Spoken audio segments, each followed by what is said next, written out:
Ladies and gentlemen, please welcome to the podium the President of the United States.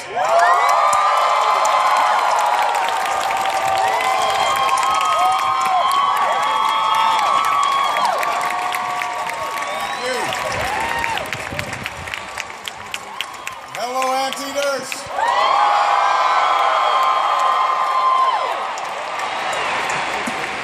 That is something I never thought I'd say. Please take a seat. To President Napolitano, which is a nice step up from Secretary. To Fred Ruiz, Vice Chair of the University of California Region. For those who don't know, the UC Irvine community sent 10,000 postcards to the White House asking me to come speak to them.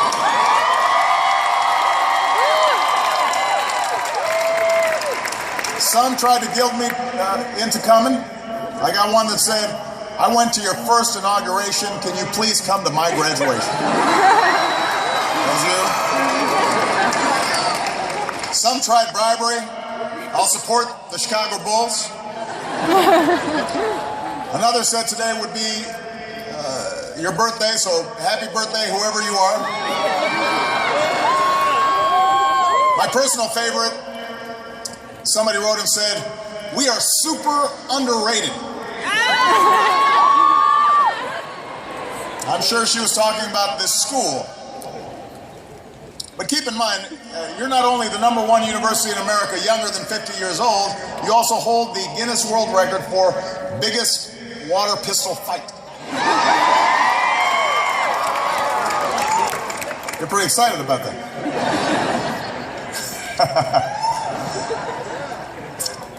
We are super underrated. This young lady could have just as well been talking, though, about this generation. I think this generation of young people is super underrated. Now, in your young lives, you've seen dizzying change. From terror attacks to economic turmoil, from Twitter to Tumblr. Some of your families have known tough times during the course of the worst economic crisis since the Great Depression.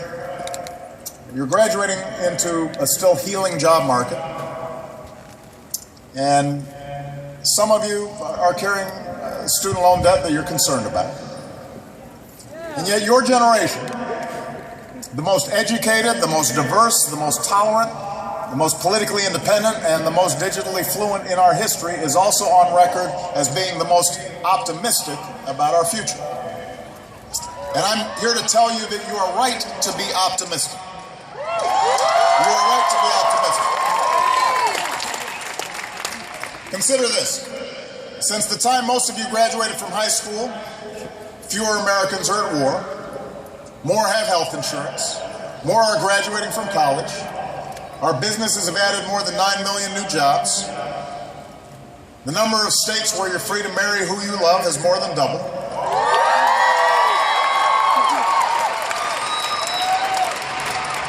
And that's just some of the progress that you've seen while you've been studying here at UC Irvine. But we do face real challenges. Rebuilding the middle class and reversing inequalities rise. Reining in college costs, protecting voting rights, welcoming the immigrants and young dreamers who keep this country vibrant, stemming the tide of violence that guns inflict on our schools. We've got some big challenges. And if you're fed a steady diet of cynicism that says nobody's trustworthy and nothing works and there's no way we can actually address these problems, then the temptation is to just go it alone, to look after yourself and not participate in the larger project of achieving our best vision of America. And I'm here to tell you, don't believe the cynicism. Guard against it. Don't buy into it. Today I want to use one case study to show you that progress is possible and perseverance is critical. I want to show you how badly we need you, both your individual voices and your collective efforts, to give you the chance you seek to change the world and maybe even save it. I'm going to talk about one of the most significant long-term challenges that our country and our planet faces: the growing threat of a rapidly changing climate. Now, this isn't a policy speech. I understand it's a commencement, and I already delivered a long climate address last summer. I remember because it was 95 degrees, and my staff had me do it outside, and I was pouring with sweat as a visual aid. And since this is a very educated group, you already know the science. Burning fossil fuels releases carbon dioxide. Carbon dioxide traps heat. Levels of carbon dioxide in our atmosphere are higher than they've been in 800,000 years. We know the trends. The 18 warmest years on record have all happened since you graduates were born. We know what we see with our own eyes. Out west, firefighters brave longer, harsher wildfire seasons. States have to budget for that. Mountain towns worry about what smaller snowpacks mean for tourism. Farmers and families at the bottom worry about what it will mean for their water. In cities like Norfolk and Miami, streets now flood frequently at high tide. Shrinking ice caps have National Geographic making the biggest change in its atlas since the Soviet Union broke apart. So the question is not whether we need to act. The overwhelming judgment of science, accumulated and measured and reviewed over decades, has put that question to rest. The question is whether we have the will to act before it's too late. For if we fail to protect the world we leave, not just to my children, but to your children and your children's children, we will fail one of our primary reasons for being on this world in the first place. And that is to leave the world a little bit better for the next generation. Now, the good news is you already know all this. UC Irvine set up the first Earth System Science Department in America.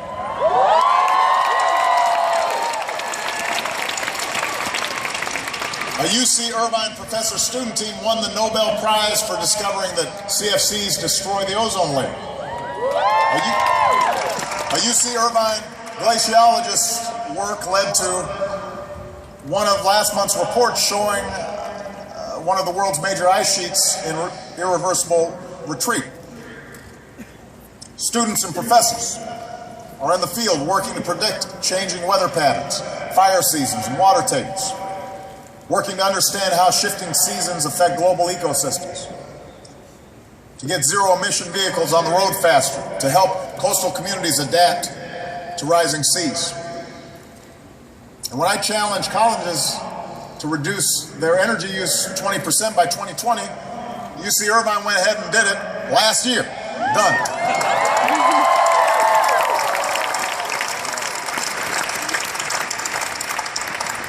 So UC Irvine's ahead of the curve.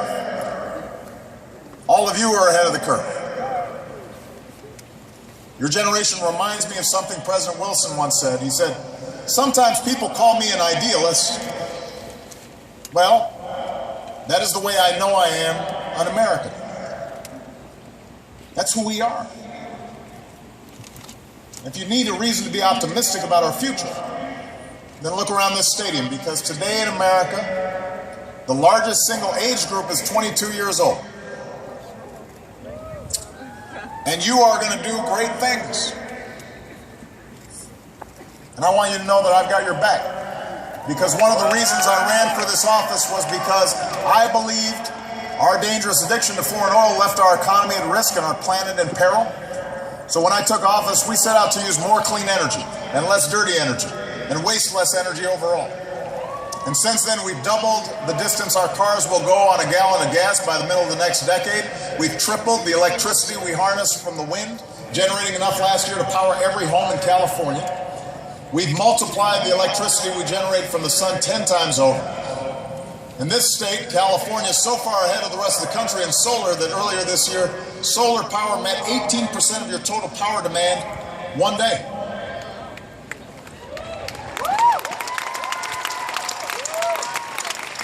The bottom line is America produces more renewable energy than ever.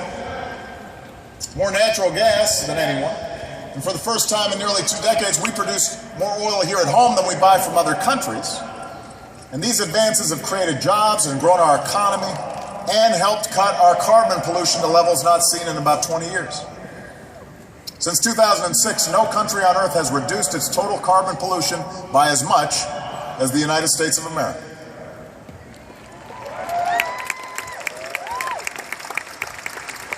So that's all reason for optimism. Here's the challenge. We've got to do more.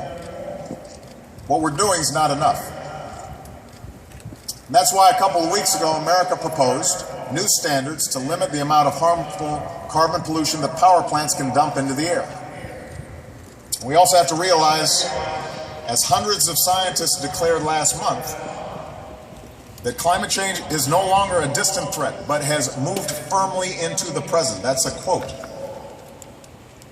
In some parts of the country, weather-related disasters like droughts and fires and storms and floods are going to get harsher, and they're going to get costlier. And that's why today I'm announcing a new $1 billion competitive fund to help communities prepare for the impacts of climate change and build more resilient infrastructure across the country.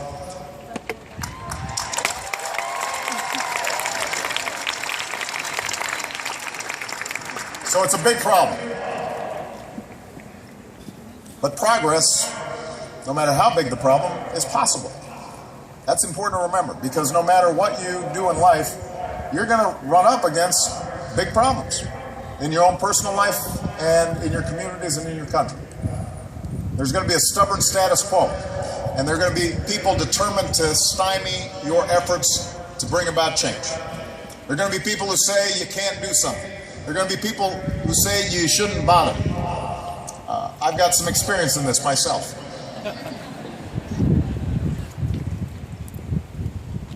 Now, part of what's unique about climate change, though, is the nature of some of the opposition to action. It's pretty rare that you'll encounter somebody who says the problem you're trying to solve simply doesn't exist. When President Kennedy set us on a course for the moon, there were a number of people who made a serious case that it wouldn't be worth it. It was going to be too expensive, it was going to be too hard, it would take too long. But nobody ignored the science. I don't remember anybody saying that the moon wasn't there or that it was made of cheese. Today's Congress, though, is full of folks who stubbornly and automatically reject the scientific evidence about climate change. They will tell you it is a hoax or a fad. One member of Congress actually says the world is cooling.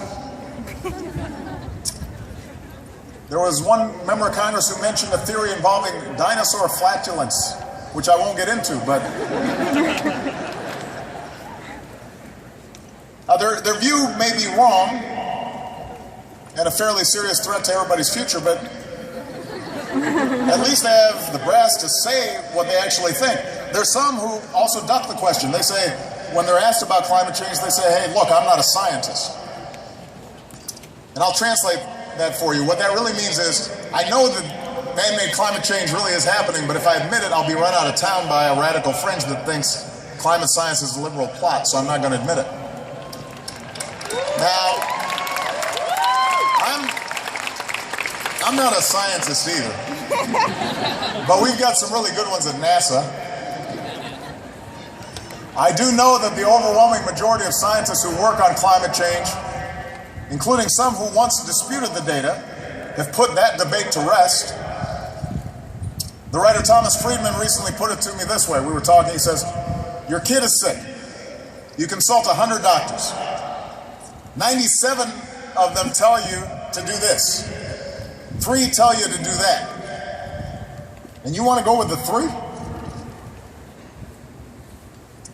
The fact is, this should not be a partisan issue. After all, it was Republicans who used to lead the way on new ideas to protect our environment. It was Teddy Roosevelt who first pushed for our magnificent national parks. It was Richard Nixon who signed the Clean Air Act and opened the EPA. George H.W. Bush, a wonderful man who at 90 just jumped out of a plane in a parachute. said that human activities are changing the atmosphere in unexpected and unprecedented ways. John McCain and other Republicans publicly supported free market-based cap and trade bills to slow carbon pollution just a few years ago, before the Tea Party decided it was a massive threat to freedom and liberty. These days, unfortunately, nothing's happening. Even minor energy efficiency bills are killed on the Senate floor. And the reason is because people are thinking about politics instead of thinking about what's good for the next generation. What's the point of public office if you're not going to use your power to help solve problems?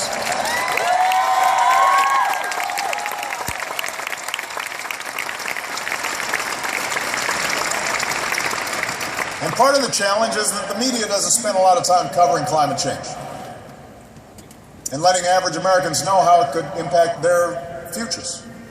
Now, the broadcast networks' nightly newscasts spend just a few minutes a month covering climate issues. On cable, the debate's usually between political pundits, not scientists. When we introduced those new anti-pollution standards a couple of weeks ago, the instant reaction from Washington's political press wasn't about what it would mean for our planet. It was, what would it mean for an election 6 months from now? And that kind of misses the point. Of course, they're not scientists either. And I want to tell you all this, not to discourage you. I'm telling you all this because I want to light a fire under you. As the generation getting shortchanged by inaction on this issue, I want all of you to understand you cannot accept that this is the way it has to be. The climate change deniers suggest there's still a debate over the science. There is not. The talking heads on cable news suggest public opinion is hopelessly deadlocked. It is not. 7 in 10 Americans say global warming is a serious problem. 7 in 10 say the federal government should limit pollution from our power plants. And of all the issues in a recent poll asking Americans where we think we can make a difference, protecting the environment came out on top. So we've got public opinion potentially on our side. We can do this. We can make a difference. You can make a difference. And the sooner you do, the better. Not just for our climate, but for our economy. There's a reason that more than 700 businesses like Apple and Microsoft and GM and Nike, Intel, Starbucks have declared that tackling climate change is one of America's greatest economic opportunities in the 21st century. The country that seizes this opportunity first will lead the way. A low-carbon, clean energy economy can be an engine for growth and jobs for decades to come, and I want America to build that engine because if we do, others will follow. I want those jobs, I want those opportunities, I want those businesses right here in the United States of America.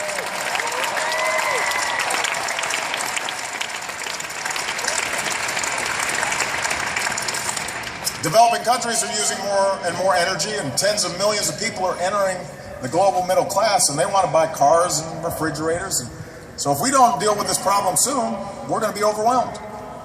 These nations have some of the fastest rising levels of carbon pollution.